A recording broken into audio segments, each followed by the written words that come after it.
حضرت علی کرم اللہ وجہہ الکریم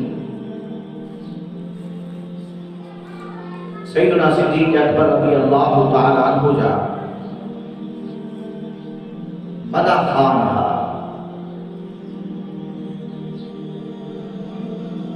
جن وقت مانن سیدنا صدیق اکبر رضی اللہ عنہ جے متعلق چیخ مگویوں کندہ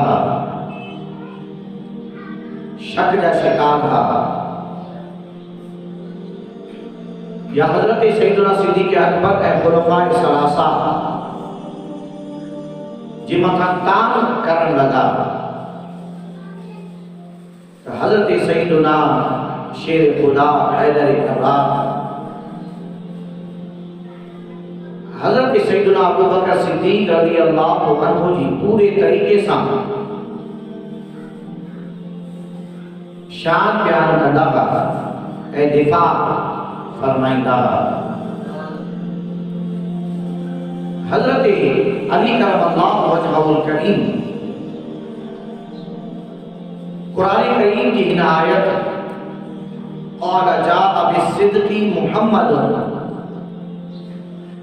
قرآن کریم کی آیت والذی جاء بالصدق وصدق به اولئک هم المتقون انہی آیت سبوری کی تلاوت فرمایا قال جاء بالصدق محمد صلی اللہ علیہ وسلم حضرت شیر خدا فرمایو تا صدق سچائی گھنی آتچر والی ذات تہاں ساجے سردار سیدنا محمد رسول اللہ صلی اللہ علیہ وسلم جیا وصدق به ابو بکر رضی اللہ عنہ اے انہی سچائی کی تصدیق کرنا والا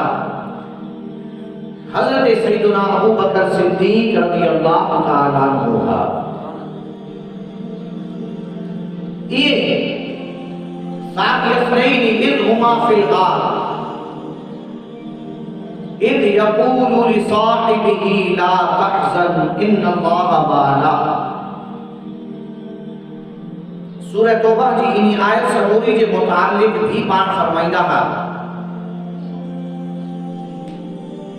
ان ابا بکر رضی اللہ عنہ احق الناس بالخلافہ بے شک حضرت سیدنا ابو بکر صدیق رضی اللہ عنہ سب کا ودھیق خلافت جا حقدار آتا جو بان فرمائدہ انہو لصاحب فی الغار وثانی اثنین انہی کر خلیفہ تھین جا ودھیق سب کا پہلا اے اول خلیفہ تھین جا مستحق انہی کرے گا کیوں نبی کریم صلی اللہ علیہ وسلم جا